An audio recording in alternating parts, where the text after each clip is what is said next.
নমস্কার। আজকে আমি ৬৪ আর ৬৫তম অধ্যায় আপনাদের শোনাব। একটু আগের কথা মনে করিয়ে দিই আপনাদের। এর আগের অধ্যায়গুলিতে আপনারা জানতে পেরেছেন গোরার জীবনের কিছু ইতিহাস আছে, যা খুব সচেতনভাবেই গোরার মা আনন্দময়ী এবং বাবা কৃষ্ণদয়াল কারুর কাছে সেই সত্যটি প্রকাশ করেনি। গোরা জেল খেটে আসার পর গোরার অনুগামীরা ঠিক করেছেন গোরা প্রায়শ্চিত্ত করবে এবং সেটা খুব ধুমধাম সহকারে করা হবে। গোরা নিজেও নিজেকে অত্যন্ত ধার্মিক হিন্দু মনে করে এবং সমস্ত আচার আচরণ, হিন্দু ধর্মের সমস্ত আচার আচরণ অতি নিষ্ঠার সঙ্গে পালন করে আসছে। তাই জেল থেকে ফিরে আসার পর গোরার মনে হয়েছে প্রায়শ্চিত্ত করাটা খুব জরুরি। জেলের মধ্যে গোরা বিভিন্ন লোকের সঙ্গে একসঙ্গে বসবাস করেছে, সুতরাং কিছুটা হলেও গোরা অপবিত্র হয়ে গিয়েছে, এটা গোরা মনে করছে এবং তার অনুগামীরা। এই জন্য গোরা ও তার অনুগামীরা ঠিক করলেন যে গোরা প্রায়শ্চিত্ত করবে। সেই জন্য চারিদিকে একেবারে ধুমধাম সহকারে তার অনুগামীরা প্রায়শ্চিত্তের আয়োজন করছে। আনন্দময়ী এবং কৃষ্ণদয়ালের যেন এটা ভালো লাগছিল না। গোরার মনে হচ্ছিল গোরা যেন অত্যন্ত বাড়াবাড়ি করছে। তাই তারা এখন মনে করছেন যে গোরার জীবনের যে ইতিহাসটা আছে সেটা গোরার সামনে এবার প্রকাশ করবে। এইরকমই কথা হয়েছে লাস্ট ৬৩তম অধ্যায়। মাঝখানে নিজের একটুখানি আত্মবিস্তৃতি ঘটিয়াছিল।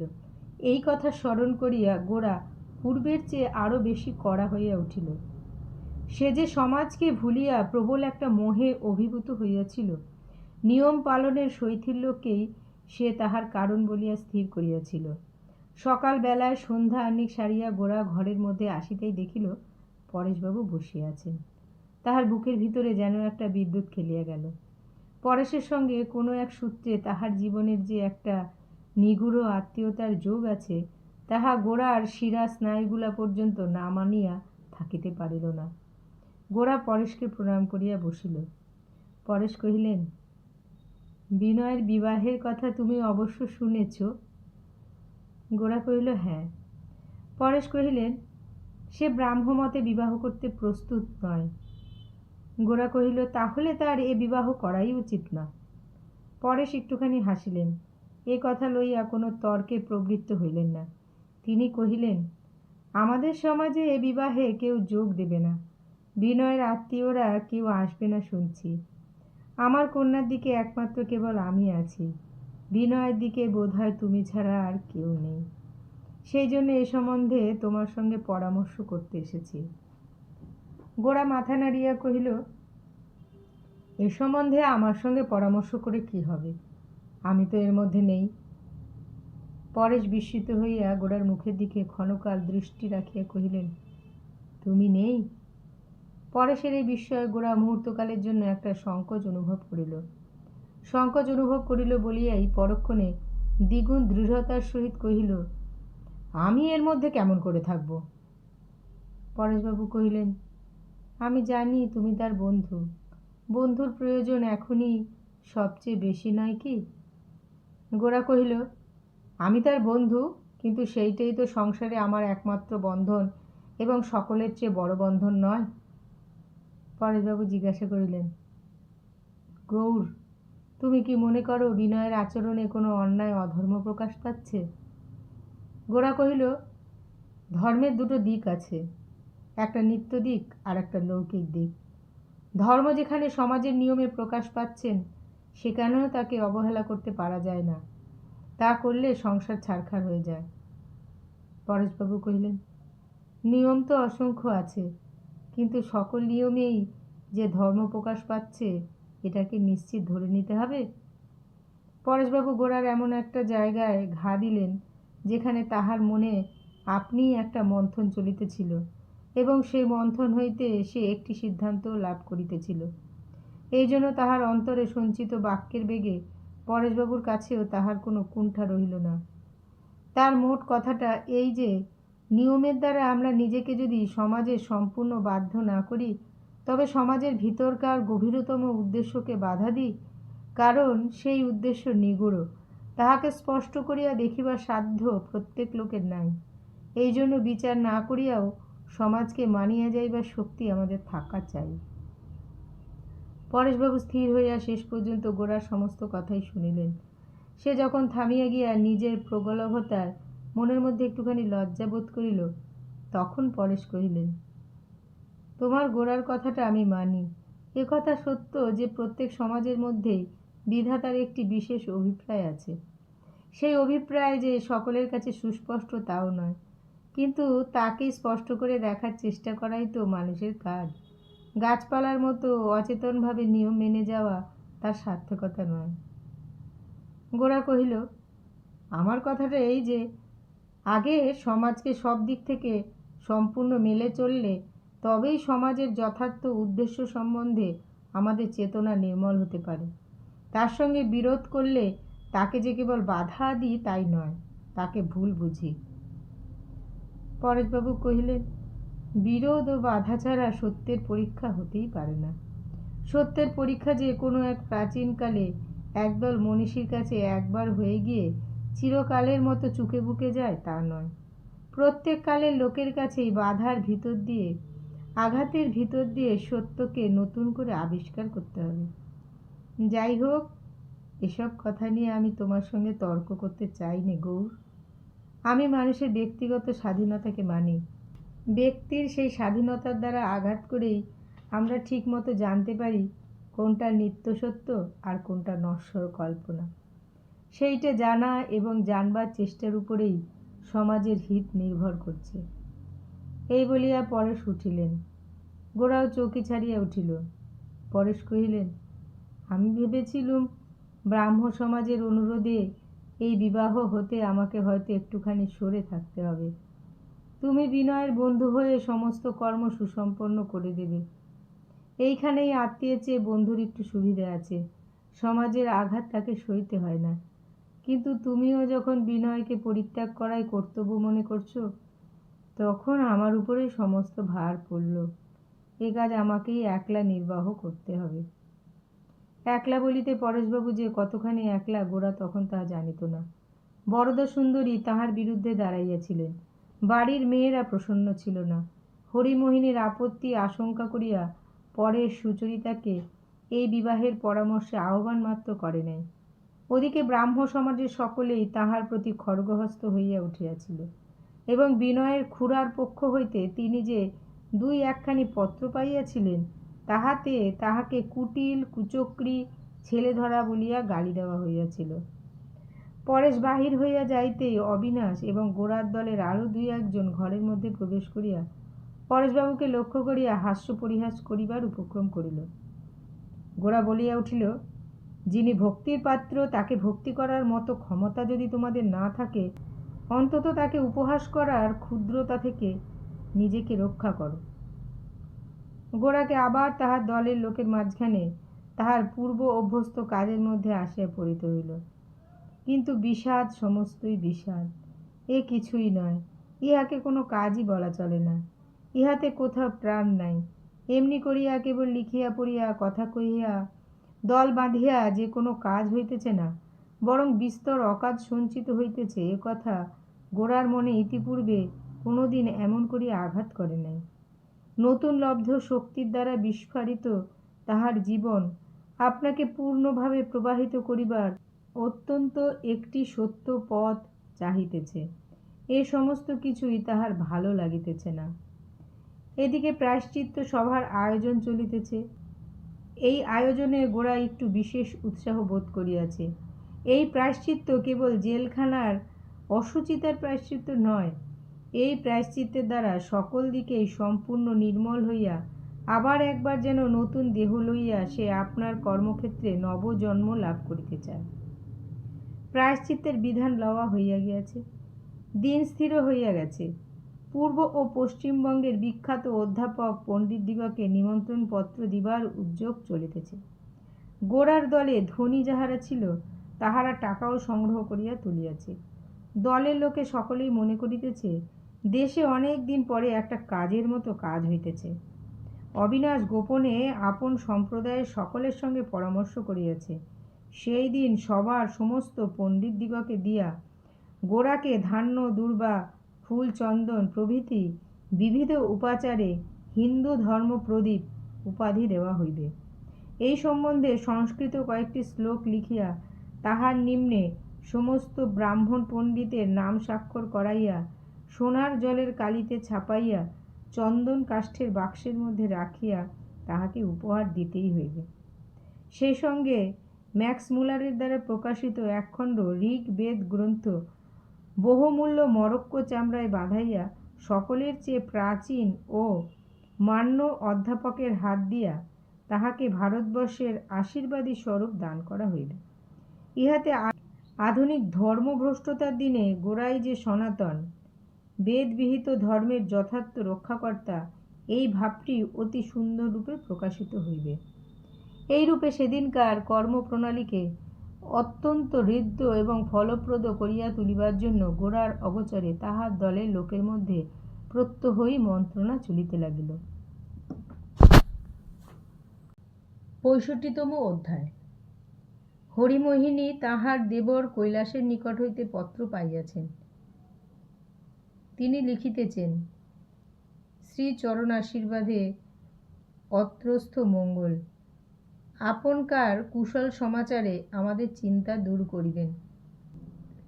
বলা বাহুল্য, হরিমোহিনী তাহাদের বাড়ি পরিত্যাগ করবার পর হইতেই এই চিন্তা তাহারা বহন করিয়া আসিতেছে। তথাপি কুশল সমাচারের অভাব দূর করিবার জন্য তাহারা কোনো প্রকার চেষ্টা করে নাই। ক্ষুদি, পটল, ভজহরি প্রভৃতি সকলের সংবাদ নিঃশেষ করিয়া উপসংহারে কৈলাস লিখিতেছে, আপনি যে পাত্রীটির কথা লিখিয়াছেন তাহার সমস্ত খবর ভালো করিয়া জানাইবেন। আপনি বলিয়াছেন তাহার বয়স 12-13 হইবে, কিন্তু বারন্ত মেয়ে, দেখিতে কিছু ডাগর দেখায়, তাহাতে বিশেষ ক্ষতি হইবে না। তার যে সম্পত্তির কথা লিখিয়াছেন তাহাতে তাহার জীবন সত্য অথবা চিরসত্য তাহা ভালো করিয়া খোঁজ করিয়া লিখিলে অগ্রজ মহাশয়কে দিয়া জানাইয়া তাহাদের মত লইব। বোধ করি তাহাদের অমত না হইতে পারে। পাত্রীটির হিন্দু ধর্মের নিষ্ঠা আছে শুনিয়া নিশ্চিত হইলাম, কিন্তু এতদিন সে ব্রাহ্মঘরে মানুষ হইয়াছে, এ কথা যাহাতে প্রকাশ না হইতে পারে সেই জন্য চেষ্টা করিতে হইবে। অতএব এ কথা আর কাহাকেও জানাইবে না। আগামী পূর্ণিমায় চন্দ্রগ্রহণে গঙ্গা স্নানের যোগ আছে, যদি সুবিধা পাই সেই সময়ে গিয়া কন্যা দেখিয়া আসিব। এতদিন কলকাতায় কোনো প্রকারে কাটিয়াছিল, কিন্তু শ্বশুরঘরে ফিরিবার আশা যেমনই একটু অঙ্কুরিত হইয়া উঠিল, অমনি হরিমোহিনীর মন আর ধৈর্য মানিতে চাহিল না। নির্বাসনের প্রত্যেক দিন তাহার পক্ষে অসহ্য বোধ হইতে লাগিল। তাহার ইচ্ছা করিতে লাগিল এখনই সুচরিতাকে বলিয়া দিন স্থির করিয়া কাজ সারিয়া ফেলি। তবু তাড়াতাড়ি করিতে তাহার সাহস হইল না। সুচরিতাকে যতই তিনি নিকটে করিয়া দেখিতেছেন ততই তিনি বুঝিতেছেন যে তাহাকে তিনি বুঝিতে পারেন নাই। হরিমোহিনী অবসর প্রতীক্ষা করিতে লাগিলেন এবং পূর্বের চেয়ে সুচরিতার প্রতি বেশি করিয়া সতর্কতা প্রয়োগ করিলেন। আগে পূজা অন্নিকে তাহার যত সময় লাগিত, এখন তাহা কমিয়া আসিবার উপক্রম হইল। তিনি সুচরিতাকে আর চোখের আড়াল করিতে চান না। সুচরিতা দেখিল গোরার আশা বন্ধ হইয়া গেল। সে বুঝিল হরিমোহিনী তাহাকে কিছু বলিয়াছে।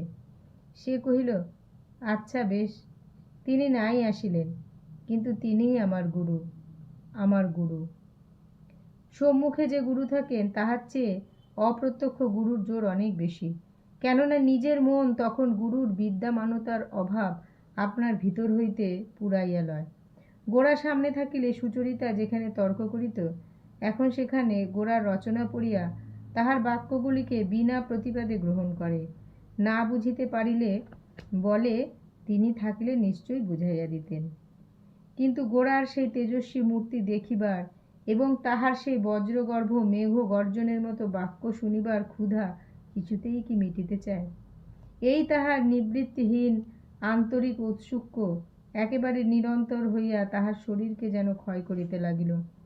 থাকিয়া থাকিয়া সুচরিতা অত্যন্ত ব্যথার সহিত মনে করে কত লোক অতি অনায়াসে দিনরাত্রি গোরার দর্শন পাইতেছে, কিন্তু গোরার দর্শনের কোনো মূল্য তাহারা জানে না। ললিতা আসিয়া সুচরিতার গলা জড়াইয়া ধরিল। একদিন অপরাহ্নে কহিল, ভাই সুচিদিদি। সুচরিতা কহিল, কি ভাই ললিতা? ললিতা কহিল, সব ঠিক হয়ে গেছে। সুচরিতা জিজ্ঞাসা করিল, কবে দিন ঠিক হলো? ললিতা কহিল, সোমবারে। সুচরিতা প্রশ্ন করিল, কোথায়? ললিতা মাথা নাড়িয়া কহিল, সেসব আমি জানি নে, বাবা জানে। সুচরিতার বাহুর দ্বারা ললিতার কোটি বেষ্টন করিয়া কহিল, খুশি হয়েছিস ভাই? ললিতা কহিল, খুশি কেন হব না? সুচরিতা কহিল, যা চেয়েছিলি সবই পেলি। এখন কারোর সঙ্গে কোনো ঝগড়া করবার কিছুই রইল না। সেই জন্য মনে ভয় হয়, পাছে তোর উৎসাহ কমে যায়। ললিতা হাসিয়া কহিল, কেন, ঝগড়া করবার লোকের অভাব হবে কেন? এখন আর বাইরে খুঁজতে হবে না। সুচরিতা ললিতার কপলে তর্জনীর আঘাত করিয়া কহিল, এই বুঝি, এখন থেকে বুঝি এই সমস্ত মতলব বাঁটা হচ্ছে? আমি বিনয়কে বলে দেব, এখনো সময় আছে, বেচারা সাবধান হতে পারে। ললিতা কহিল, তোমার বেচারার আর সাবধান হবার সময় নেই গো, আর তার উদ্ধার নেই। কুষ্টিতে ফাঁড়া যা ছিল ফলে গেছে, এখন কপালে করাঘাত আর ক্রন্দন। সুচরিতা গম্ভীর হইয়া কহিল, আমি যে কত খুশি হয়েছি তোকে আর কি বলবো। বিনয়ের মতো স্বামীর যেন তুই যোগ্য হতে পারিস, এই আমি প্রার্থনা করি। ললিতা কহিল, এস তাই বই কি, আর আমার যোগ্য বুঝি কাউকে হতে হবে না? এ সম্বন্ধে একবার তার সঙ্গে কথা কয়েই দেখো না, তার মতটা একবার শুনে রেখো, তাহলে তোমারও মনে অনুতাপ হবে যে এত বড় আশ্চর্য লোকটার আদর আমরা এতদিন বুঝিই নি, কি অন্ধই হয়েছিল। সুচরিতা কহিল, যা হোক, এতদিনে তো একটা জহরি জুটেছে, যা দাম যা দিতে চাচ্ছে তাতে আর দুঃখ করবার নেই। এখন আর আমাদের মতো আনাড়ির কাছ থেকে আদর যাচবার দরকারই হবে না। ললিতা কহিল, হবে না বই কি, খুব হবে, বলিয়া খুব জোরে সুচরিতার গাল টিপিয়া দিল। সে উহ করিয়া উঠিল। তোমার আদর আমার বরাবর চাই, সেটা ফাঁকি দিয়ে আর কাউকে দিতে গেলে চলবে না। সুচরিতা ললিতার কপলের উপর কপল রাখিয়া কহিল, কাউকে দেব না, কাউকে দেব না। ললিতা কহিল, কাউকে না, একেবারে কাউকে না। সুচরিতা শুধু মাথা নাড়িল। ললিতা তখন একটু সরিয়া বসিয়া কহিল, দেখো ভাই সুচিদিদি, তুমি তো ভাই জানো, তুমি আর কাউকে আদর করলে আমি কোনো দিন সইতে পারতুম না। এতদিন আমি তোমাকে বলিনি, আজ বলছি। যখন গৌরমোহনবাবু আমাদের বাড়িতে আসতেন, না দিদি, অমন করলে চলবে না, আমার যা বলবার আছে আমি তা আজ বলবই। তোমার কাছে আমি কোনো দিন কিছুই লুকোইনি, কিন্তু কেন জানি নে ওই একটা কথা আমি কিছুতেই বলতে পারিনি, বরাবর সেজন্য আমি কষ্ট পেয়েছি। সেই কথাটি না বলে আমি তোমার কাছ থেকে বিদায় নিতে পারবো না। যখন গৌরমোহনবাবু আমাদের বাড়িতে আসতেন আমার ভারী রাগ হতো। কেন রাগ করতুম? তুমি মনে করেছিলে কিছু বুঝতে পারিনি? আমি দেখেছিলুম তুমি আমার কাছে তার নামও করতে না, তাতে আমার আরও রাগ হতো। তুমি যে আমার চেয়ে তাকে ভালোবাসবে এ আমার অসহ্য বোধ হতো। না ভাই দিদি, আমাকে বলতে দিতে হবে। সেই জন্য যে আমি কত কষ্ট পেয়েছি সে আর তোমাকে কি বলবো। আজও তুমি আমার কাছে সে কথা কিছু বলবে না আমি জানি, তা নাই বললে আমার আর রাগ নেই। আমি যে কত খুশি হব ভাই যদি তোমার। সুচরিতা তাড়াতাড়ি ললিতার মুখে হাত চাপা দিয়া কহিল, ললিতা তোর পায়ে পড়ি, ভাই ও কথা মুখে আনিস নে, ও কথা শুনলে আমার মাটিতে মিশে যেতে ইচ্ছা করে। ললিতা কহিল, কেন ভাই, তিনি কি? সুচরিতা ব্যাকুল হইয়া বলিয়া উঠিল, না না না, পাগলের মতো কথা বলিস নে ললিতা, যে কথা মনে করা যায় না সে কথা মুখে আনতে নেই। ললিতা সুচরিতার এই সংকোচে বিরক্ত হইয়া কহিল, এ কিন্তু ভাই তোমার বাড়াবাড়ি, আমি খুব লক্ষ্য করে দেখেছি, আর আমি তোমাকে নিশ্চয় করে বলতে পারি। সুচরিতা ললিতার হাত ছাড়াইয়া লইয়া ঘর হইতে বাহির হইয়া গেল। ললিতা তাহার পশ্চাৎ পশ্চাৎ ছুটিয়া গিয়া তাহাকে ধরিয়া আনিয়া কহিল, আচ্ছা আচ্ছা, আর বলবো না আমি। সুচরিতা কহিল, কোনো দিন না। ললিতা কহিল, অত বড় প্রতিজ্ঞা করতে পারবো না। যদি আমার দিন আসে তো বলবো, নইলে নয়, এটুকু কথা দিলুম। এই কদিন হরিমোহিনী ক্রমাগতই সুচরিতাকে চোখে চোখে রাখিতেছিলেন, তাহার কাছে কাছে ফিরিতেছিলেন। সুচরিতা তাহা বুঝিতে পারিয়াছিল, এবং হরিমোহিনীর এই সন্দেহপূর্ণ সতর্কতা তাহার মনের উপরে একটা বোঝার মতো চাপিয়াছিল। ইহাতে ভিতরে ভিতরে সে ছটফট করিতেছিল, অথচ কোনো কথা বলিতে পারিতেছিল না। আজ ললিতা চলিয়া গেলে অত্যন্ত ক্লান্ত মন লইয়া সুচরিতা টেবিলের উপরে দুই হাতের মাঝে মাথা রাখিয়া কাঁদিতেছিল। বেহারা ঘরে আলো দিতে আসিয়াছিল, তাহাকে নিষেধ করিয়া দিয়াছে। তখন হরিমোহিনীর সায়ং সন্ধ্যার সময়। তিনি উপর হইতে ললিতাকে চলিয়া যাইতে দেখিয়া অসময়ে নামিয়া আসিলেন এবং সুচরিতার ঘরে প্রবেশ করিয়াই ডাকিলেন, রাধারানী। সুচরিতা গোপনে চোখ মুছিয়া তাড়াতাড়ি উঠিয়া দাঁড়াইল। হরিমোহিনী কহিলেন, কি হচ্ছে? সুচরিতা তাহার কোনো উত্তর করিল না। হরিমোহিনী কঠোর স্বরে কহিলেন, এ সমস্ত কি হচ্ছে? আমি তো কিছু বুঝতে পারছি না। সুচরিতা কহিল, মাসি, কেন তুমি দিনরাত আমার উপর এরকম করে দৃষ্টি রেখেছ? হরিমোহিনী কহিলেন, কেন রেখেছি তা কি বুঝতে পারো না? ওই যে খাওয়া দাওয়া নেই, কান্নাকাটি চলছে, এসব কি লক্ষণ? আমি তো শিশু না, আমি কি এইটুকু বুঝতে পারি নে? সুচরিতা কহিল, মাসি, আমি তোমাকে বলছি, তুমি কিছুই বোঝনি। তুমি এমন ভয়ানক অন্যায় ভুল বুঝছো যে সে প্রতি মুহূর্তে আমার পক্ষে অসহ্য হয়ে উঠছে। হরিমোহিনী কহিলেন, বেশ তো, ভুল যদি বুঝে থাকি তুমি ভালো করে বুঝিয়ে বলো না। সুচরিতা দৃঢ় বলে সমস্ত সংকোচ অধঃকৃত করিয়া কহিল, আচ্ছা তবে বলি। আমি আমার গুরুর কাছ থেকে এমন একটি কথা পেয়েছি যা আমার কাছে নতুন। সেটিকে সম্পূর্ণ গ্রহণ করতে খুব শক্তির দরকার। আমি তারই অভাব বোধ করছি। আপনার সঙ্গে কেবলই লড়াই করে পেরে উঠছি নে। কিন্তু মাসি, তুমি আমাদের সম্বন্ধকে বিকৃত করে দেখছো। তুমি তাকে অপমানিত করে বিদায় করে দিয়েছ। তুমি তাকে যা বলেছ সমস্ত ভুল। তুমি আমাকে যা ভাবছো সমস্ত মিথ্যা। তুমি অন্যায় করেছ। তার মতো লোককে নিচু করতে পারো তোমার এমন সাধ্য নেই। কিন্তু কেন তুমি আমার উপরে এমন অত্যাচার করলে? আমি তোমার কি করেছি? বলিতে বলিতে সুচরিতার স্বর রুদ্ধ হইয়া গেল। সে অন্য ঘরে চলিয়া গেল। হরিমোহিনী হতবুদ্ধি হইয়া গেলেন।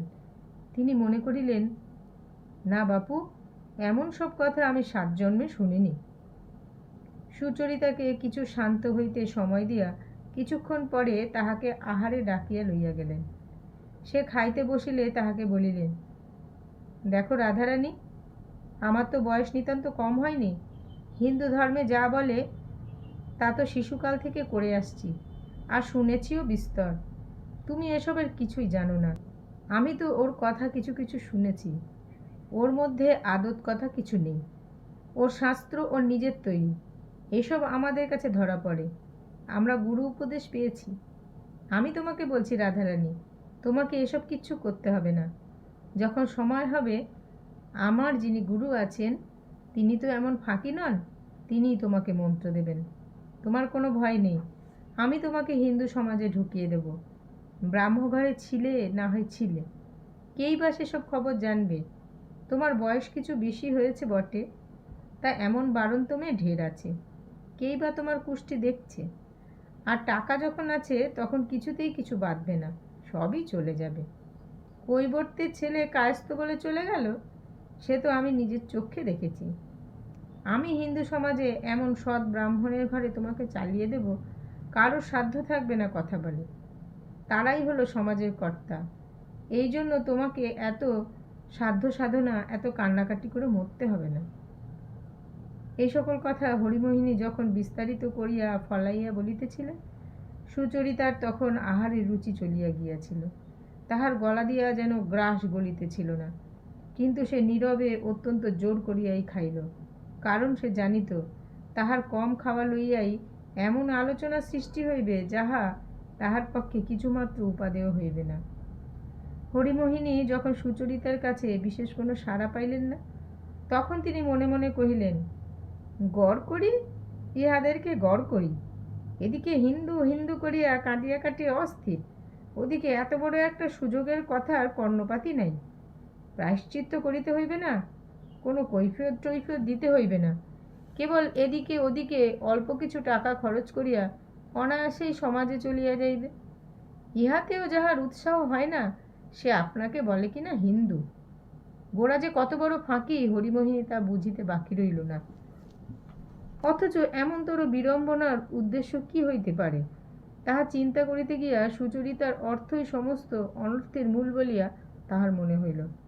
এবং সুচরিতার রূপ যৌবন, যত শীঘ্র কোম্পানির কাগজাদি সহ কন্যাটিকে উদ্ধার করিয়া তাহার শাশুড়ির দুর্গে আবদ্ধ করিতে পারেন ততই মঙ্গল। কিন্তু মন আরেকটু নরম না হইলে চলিবে না। সেই নরম হইবার প্রত্যাশায় তিনি দিন রাত্রি সুচরিতার কাছে তাহার শ্বশুরবাড়ির ব্যাখ্যা করিতে লাগিলেন।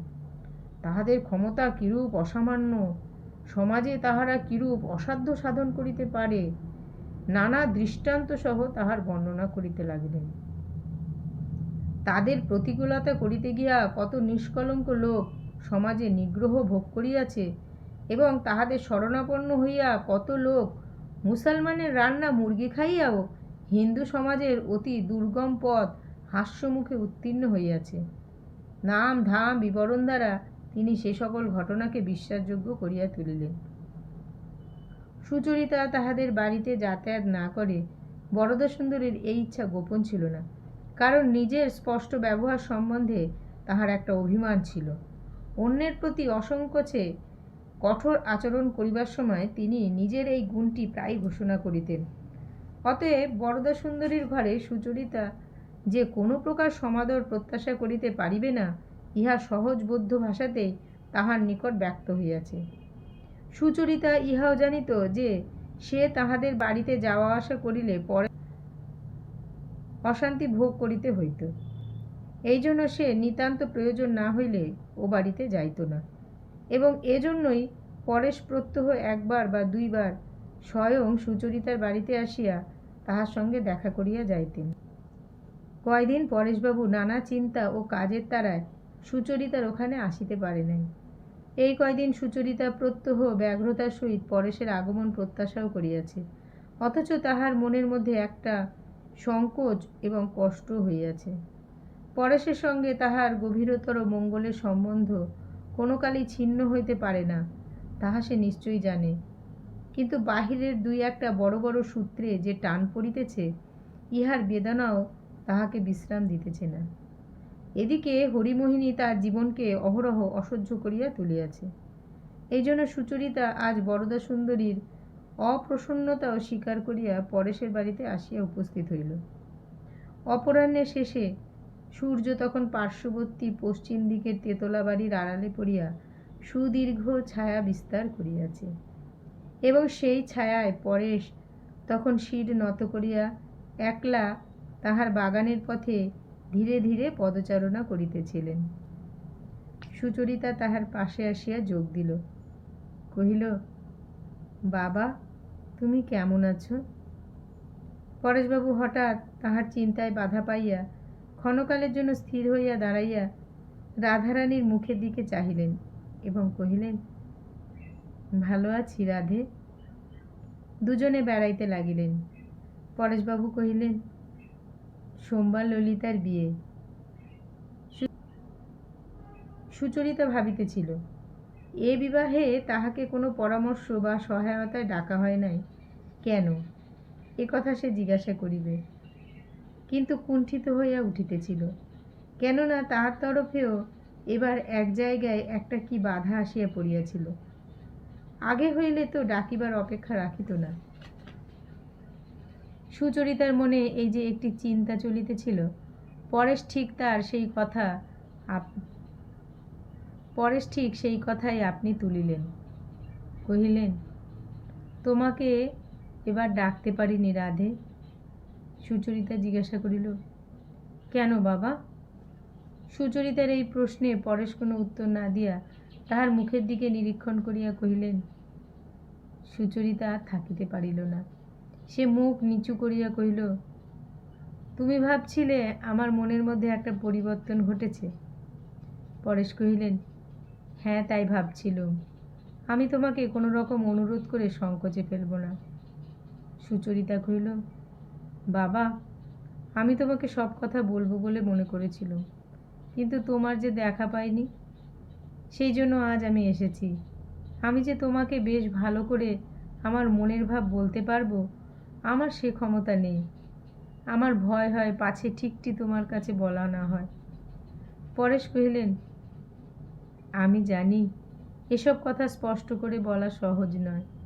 তুমি একটা জিনিস তোমার মনে কেবল ভাবের মধ্যে পেয়েছ, তাকে অনুভব করছো, কিন্তু তার আকার প্রকার তোমার কাছে পরিচিত হয়ে ওঠেনি।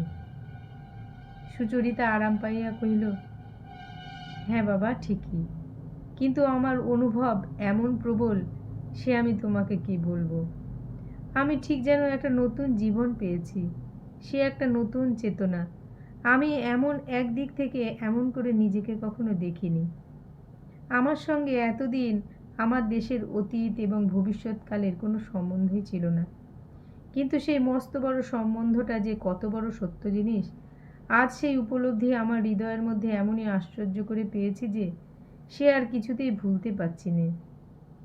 দেখো বাবা, আমি তোমাকে সত্য বলছি, আমি হিন্দু এ কথা আগে কোনো মতে আমার মুখ দিয়ে বের হতে পারত না, কিন্তু এখন আমার মন খুব জোরের সঙ্গে অসংকোচে বলছে আমি হিন্দু। এতে আমি খুব একটা আনন্দ বোধ করছি। পরেশবাবু কহিলেন, এ কথাটার অঙ্গ প্রত্যঙ্গ, অংশ প্রত্যংশ সমস্তই কি ভেবে দেখেছ? সুচরিতা কহিল, সমস্ত ভেবে দেখবার শক্তি কি আমার নিজের আছে? কিন্তু এই কথা নিয়ে আমি অনেক পড়েছি, অনেক আলোচনাও করেছি। এই জিনিসটাকে যখন আমি এমন বড় করে দেখতে শিখিনি, তখনই হিন্দু বলতে যা বোঝায় কেবল তার সমস্ত ছোটোখাটো খুঁটিনাটিকেই বড় করে দেখেছি। তাতে সমস্তটার প্রতি আমার মনের মধ্যে ভারী একটা ঘৃণা বোধ হতো। পরেশবাবু তাহার কথা শুনিয়া বিস্ময় অনুভব করিলেন। তিনি স্পষ্টই বুঝিতে পারিলেন সুচরিতার মনের মধ্যে একটা বোধ সঞ্চার হইয়াছে। সে একটা কিছু সত্য বস্তু লাভ করিয়াছে বলিয়া নিঃসংশয়ে অনুভব করিতেছে। সে যে মুগ্ধের মতো কিছুই না বুঝিয়া কেবল একটা অস্পষ্ট আবেগে ভাসিয়া যাইতেছে তাহাও নয়। সুচরিতা কহিল, বাবা, আমি যে আমার দেশ থেকে, জাত থেকে বিচ্ছিন্ন একজন ক্ষুদ্র মানুষ, এমন কথা আমি কেন বলবো? আমি কেন বলতে পারবো না আমি হিন্দু? পরেশ হাসিয়া কহিলেন, অর্থাৎ মা, তুমি আমাকেই জিজ্ঞাসা করছো আমি কেন নিজেকে হিন্দু বলি নে? ভেবে দেখতে গেলে তার যে খুব গুরুতর কোনো কারণ আছে তা নয়।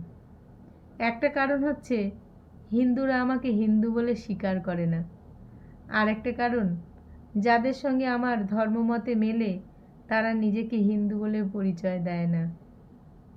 সুচরিতা চুপ করিয়া ভাবিতে লাগিল। পরেশ কহিলেন, আমি তো তোমাকে বলেইছি এগুলি গুরুতর কারণ নয়, এগুলি বাহ্য কারণ মাত্র। এই বাধাগুলোকে না মানলেও চলে, কিন্তু ভিতরের একটা গভীর কারণ আছে।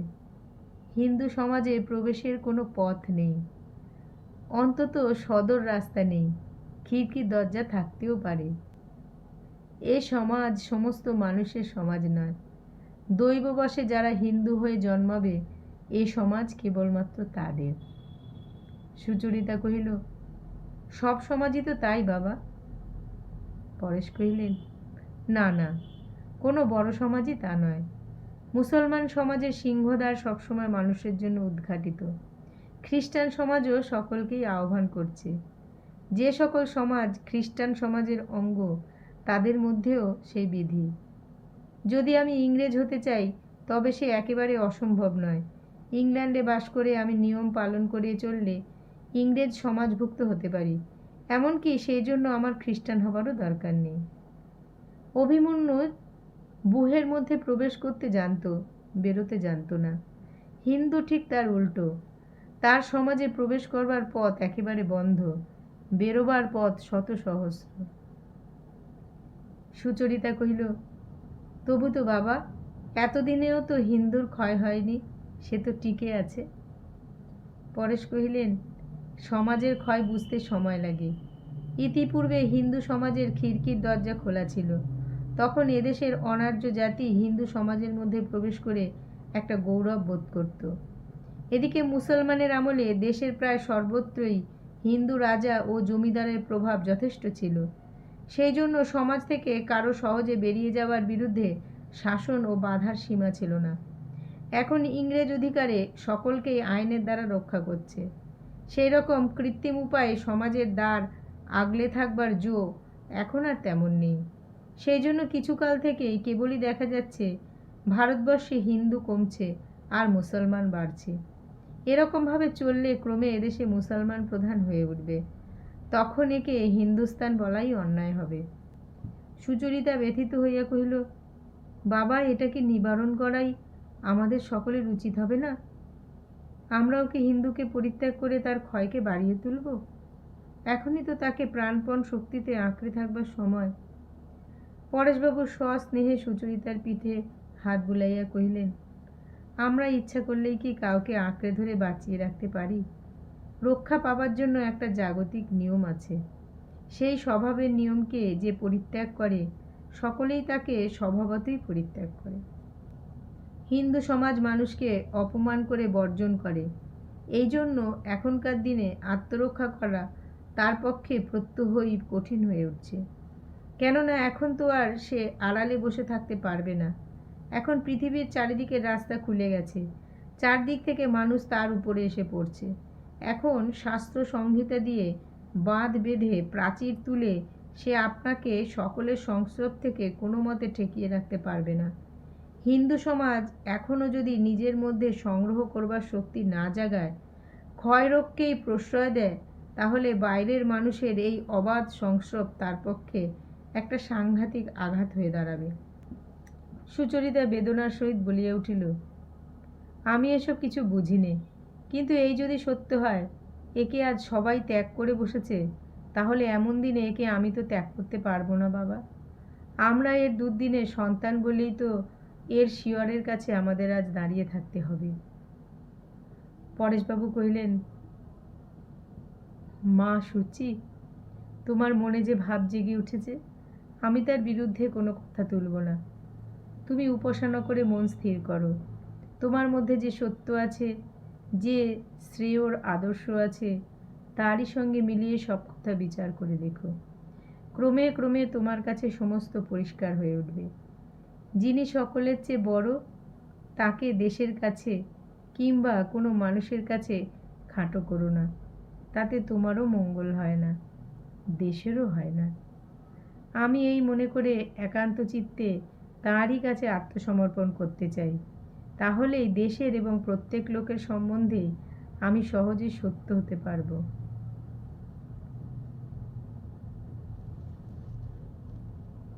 এমন সময় একজন লোক পরেশবাবুর হাতে একখানি চিঠি আনিয়া দিল। পরেশবাবু কহিলেন, চশমাটা নেই, আলো কমে গিয়েছে। চিঠিখানা পড়ে দেখো দেখি। সুচরিতা চিঠি পড়িয়া তাকে শুনাইল। ব্রাহ্ম সমাজের এক কমিটি হইতে তাহার কাছে পত্রটি আসিয়াছে। নিচে অনেকগুলি ব্রাহ্মের নাম সই করা আছে।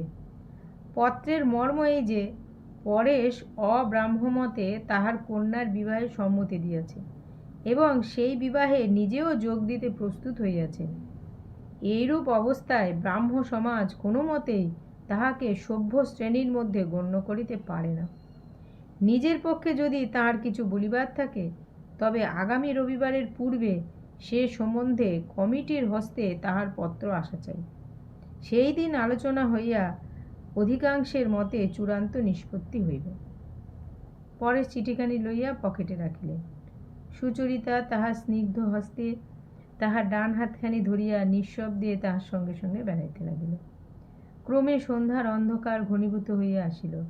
বাগানের দক্ষিণ পাশের গলিতে রাস্তার একটি আলো জ্বলিয়া উঠিল। সুচরিতা মৃদুকণ্ঠে কহিল, বাবা, তোমার উপাসনার সময় হয়েছে। এই বলিয়া সুচরিতা হাত ধরিয়া তাহাকে তাহার উপাসনার নিভৃত ঘরটির মধ্যে লইয়া গেল। সেখানে যথানিয়মে আসন পাতা ছিল এবং একটি মোমবাতি জ্বলিতেছিল।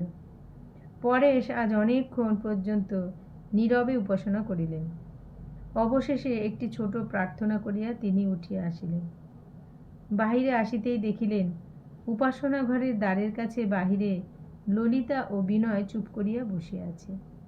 তাহাকে দেখিয়াই তাহারা দুইজনে প্রণাম করিয়া তাহার পায়ের ধুলা লইল। তিনি তাহাদের মাথায় হাত রাখিয়া মনে মনে আশীর্বাদ করিলেন। সুচরিতাকে কহিলেন, মা, আমি কাল তোমাদের বাড়িতে যাব, আজ আমার কাজটা সেরে আসি গে, বলিয়া ঘরে চলিয়া গেলেন। তখন সুচরিতার চোখ দিয়া জল পড়িতেছিল। সে নিস্তব্ধ প্রতিমার মতো নীরবে বারান্দার অন্ধকারে দাঁড়াইয়া রহিল। ললিতা এবং বিনয়ও অনেকক্ষণ কিছু কথা কহিল না। সুচরিতা যখন চলিয়া যাইবার উপক্রম করিল, বিনয় তখন তাহার সম্মুখে আসিয়া মৃদুস্বরে কহিল, দিদি, তুমি আমাদের আশীর্বাদ করবে না? এই বলিয়া ললিতাকে লইয়া বিনয় সুচরিতাকে প্রণাম করিল। সুচরিতা অশ্রুরুদ্ধ কণ্ঠে যাহা বলিল তাহার অর্থ অন্তর্যামী শুনিতে পাইলেন। পরেশবাবু তাহার ঘরে আসিয়া ব্রাহ্ম সমাজের কমিটির নিকট পত্র লিখিলেন। তাহাতে লিখিলেন, ললিতার বিবাহ আমাকে সম্পাদন করিতে হইবে। ইহাতে আমাকে যদি ত্যাগ করেন তাহাতে আপনাদের অন্যায় বিচার হইবে না। এক্ষণে ঈশ্বরের কাছে আমার এই একটিমাত্র প্রার্থনা রহিল, তিনি আমাকে সমস্ত সমাজের আশ্রয় হইতে বাহির করিয়া লইয়া তাহারই পদপ্রান্তে স্থান দান করুন।